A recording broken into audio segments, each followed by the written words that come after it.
है कि वक्फ पर जब एक कानून लाई जा रही है, एक जेपीसी बैठी है, तो जो बड़े बड़े राजनीतिक दल है, अखिलेश जी की पार्टी है, यहाँ पर काका जी बैठे हुए हैं। अब मैं इसलिए बोलती हूँ कि बड़ी बड़ी पार्टियों को आगे आकर उस पर जो भी किसी तरह का कोई भ्रम है या सवाल है उन्हें दूर करना चाहिए। ये कहना कि वक्फ आएगा तो मंदिर मजारा, में डायरेक्ट क्वेश्चन है आपसे, आपके पास आऊंगी उससे पहले काका जी से पूछूंगी। डायरेक्ट क्वेश्चन है काका जी, अब उस पर मैं उम्मीद करूंगी कि आप उसमें एसटीएफ, उसमें सांड, उसमें बेरोजगारी नहीं लाकर सीधा सवाल का जवाब देंगे। मैं आपसे पूछ रही हूं, वक्फ बिल आएगा तो क्या मुसलमानों की मंदिर मजार सारी छिन जाएंगी? सीधा सवाल, सीधा जवाब। सुचारिता, मुझे पूरा भरोसा है कि आप सत्य के करीब रहेंगी, क्योंकि कम से कम सुचिता की तो थोड़ी बहुत पत्रकारिता करने की हिम्मत आप करिए। आपका जो सवाल है कि वक्फ बोर्ड आएगा, जिस तरह से किसान बिल एक आया था इस देश में, उसमें क्या था, पूरा प्रबंधन क्या था और सरकार ने क्यों वापस ले लिया? देखिए, घुमा दिया आपने। तरह से वक्फ बोर्ड में आपने घुमा दिया। इस तरह से वो क्या लीगल होगा, क्या वैधानिक होगा, क्या अवैधानिक होगा, ये नहीं है। उसमें ये है कि किस तरह से धार्मिक उन्माद फैले। जब उसमें डीएम को आपको आपके संज्ञान हेतु बताना चाहेंगे कि जब डीएम कौन नियुक्त करता है, मुख्यमंत्री करते हैं, और जब डीएम को पूरी पावर रहेगी तो जो मुख्यमंत्री चाहेगा, जहां की जमीन चाहेगा वहां की जमीन को अधिग्रहित करा लेगा, चाहे वो वक्फ बोर्ड की जमीन होगी या चाहे मजार की जमीन होगी, मस्जिद की जमीन होगी। इसमें मैं ये नहीं कह रहा हूं, हम सभी ये नहीं कह रहे, बहुत जगह इस देश में जमीनों का गजट नहीं है, बहुत सारी विवादित जमीनें हर गांव में, हर मोहल्ले में, हर शहरों में है। उसके लिए एक नियम लाया जाना चाहिए, लेकिन सिर्फ इसलिए कोई कानून बना देना कि धार्मिक उन्माद फैले, सांप्रदायिकता भड़के और लोग हिंदू मुसलमान इस विषय पर आ जाए, तो ये पूरी तरह से इस देश, ये कानून इसलिए लाया जा रहा है कि हिंदू मुसलमान सड़क पर आ जाए, लड़ाई शुरू हो जाए। कह रहे थे कि 2000, मैं खत्म कर रहा हूँ, नहीं इसलिए खत्म कर रहा हूँ, ठीक है बोलिए। मैं खत्म कर रहा हूँ। 2015 में मनमोहन सिंह ने क्या दे दिया वक्फ बोर्ड को, नहीं दिया, ये देश जानेगा। लेकिन इस देश के 140 करोड़ लोग जानते हैं कि इस देश के नरेंद्र मोदी ने अपने पोषित उद्योगपतियों को देश का रेलवे दे दिया, देश के पोर्ट दे दिए, देश के एयरपोर्ट दे दिए, देश के सारे। नहीं, अब ये तो बहुत बड़ा आरोप लगा रहे हैं भाई, बहुत बड़ा आरोप लगा रहे हैं आप। नहीं, ये तो बहुत बड़ा आरोप लगा रहे हैं। मतलब वक्फ के बिल पर अगर चर्चा होगी ना काका जी, तो मुझे पता है कि वक्फ पर बात ना करके, प्रावधानों पर बात ना करके, उसमें मोदी, कोर्ट, उद्योगपति, उसमें बेरोजगारी, उसमें ये सब आएगा, लेकिन वक्फ के प्रावधानों पर चर्चा नहीं होगी, ये मुझे पक्का पता है। मैं सिर्फ ये कह रही हूं कि हर एक मुद्दे पर उस समय बात होनी चाहिए ना, घुमा फिरा के नहीं होनी चाहिए। और अगर ऐसा है काका जी कि ये आने से मुसलमानों के मंदिर, मुसलमानों के बाजार और मस्जिद छिन जाएंगे, तो ये आपकी जिम्मेदारी है, खुलकर बोलिए, जोर जोर से बोलिए और डंके की चोट पर बोलिए। लेकिन आप जानते हैं ऐसा नहीं है, इसलिए आप बोलते नहीं है। आप भी जानते हैं, क्योंकि आप भी, जैसे मुझे कहते हैं, आप भी अपनी पार्टी के बहुत ही बड़े प्रवक्ता और विद्वान प्रवक्ता हैं, तो इसीलिए आप जानते हैं क्या बोलना है और क्या नहीं बोलना है। यही है ना बात। अब सीधी मैं बात एक बार पूछ रही हूँ, एक बार मुमताज जी आप ये बोल रहे थे, मैं आचार्य जी सीधी बात पूछ रही हूँ।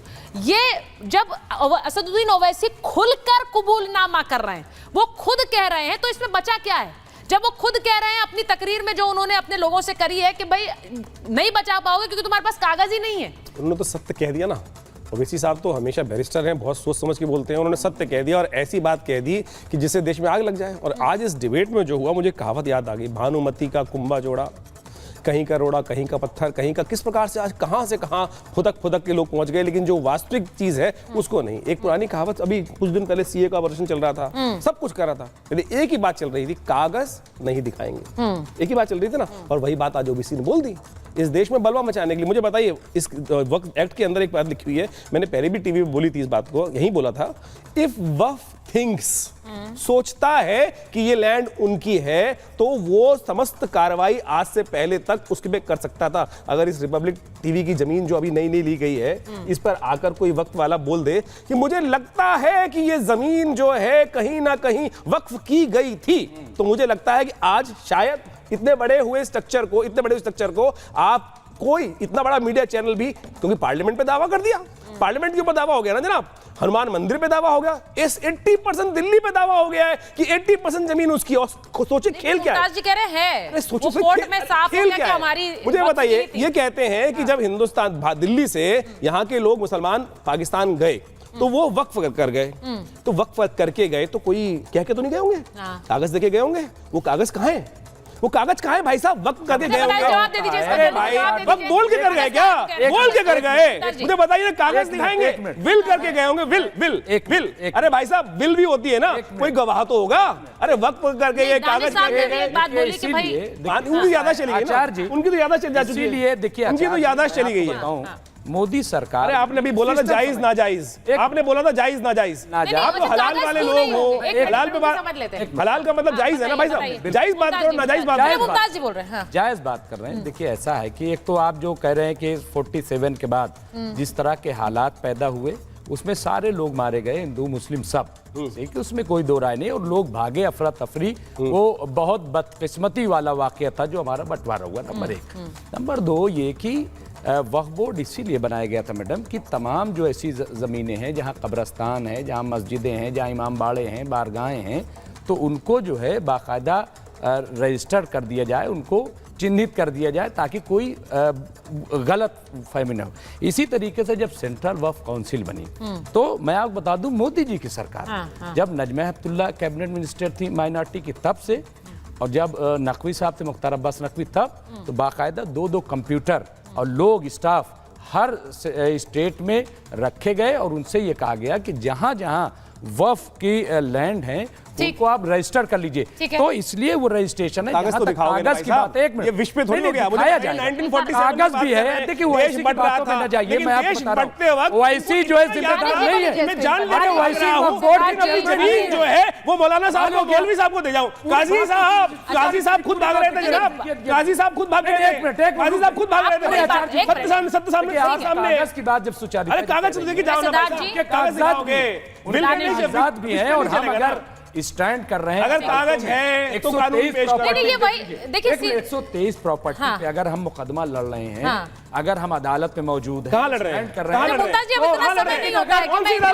बताइए ना, अपनी बात बताइए, कौन सी एक सेकंड दानिश जी, कोई बर्दाश्त नहीं करेगा। सर्वोच्च हजार जी, कौन सा न्यायालय था? अब मेरा सवाल सुनिए। मैं दानिश जी, देखिए आप लोग जो बात कहते हैं, हमने इतनी डिबेट्स की हैं वक्फ को लेकर, लेकिन आज वो उसी वक्फ को लेकर वही नेता के बयान को लेकर बात हो रही है जो लगातार ये कहते रहे कि वक्फ कानून नहीं आना चाहिए।